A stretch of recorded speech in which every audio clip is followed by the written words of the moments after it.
ഒരു കുട്ടി ജനിച്ചു കഴിഞ്ഞാൽ ആ കുട്ടിയുടെ പാരന്റ്സിന്റെ ഏറ്റവും വലിയ സംശയങ്ങളിൽ ഒന്നാണ് ആ കുട്ടി ജനിക്കുമ്പോൾ ആവശ്യത്തിനുള്ള ശരീരഭാരമുണ്ടോ, അതിനുശേഷം ഓരോ പ്രായത്തിലും ആ കുട്ടിക്ക് വേണ്ട ശരീരഭാരത്തിലേക്ക് ആ കുട്ടി എത്തുന്നുണ്ടോ തുടങ്ങിയ ഒരുപാട് കാര്യങ്ങൾ.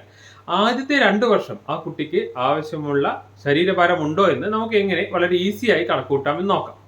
ഒന്നാമത്തെ കാര്യം, കുട്ടി ജനിക്കുമ്പോൾ ആ കുട്ടിക്ക് ഒരു 2.5 കിലോ മുതൽ 3 കിലോ വരെ ഉണ്ടെങ്കിൽ ആ കുട്ടിയുടെ ബർത്ത് വെയിറ്റ് ഏകദേശം നോർമൽ ആണെന്ന് നമുക്ക് പറയാം.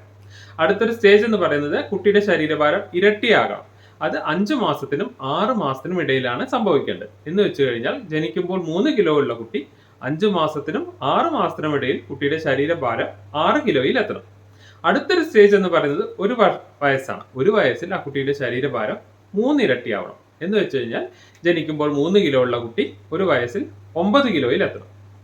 അടുത്തത് 2 വയസ്സാണ്. 2 വയസ്സാകുമ്പോഴേക്കും കുട്ടിയുടെ ശരീരഭാരം 4 ഇരട്ടി. എന്ന് വെച്ച് കഴിഞ്ഞാൽ ജനിക്കുമ്പോൾ 3 കിലോ ഉള്ള കുട്ടി 2 വയസ്സാകുമ്പോൾ ഏകദേശം 12 കിലോയിൽ എത്തിയാൽ ആ കുട്ടിയുടെ ശരീരഭാരം ഏകദേശം പ്രായത്തിനനുസരിച്ചുള്ള വെയിറ്റ് ആണെന്ന് നമുക്ക് മനസ്സിലാക്കാം.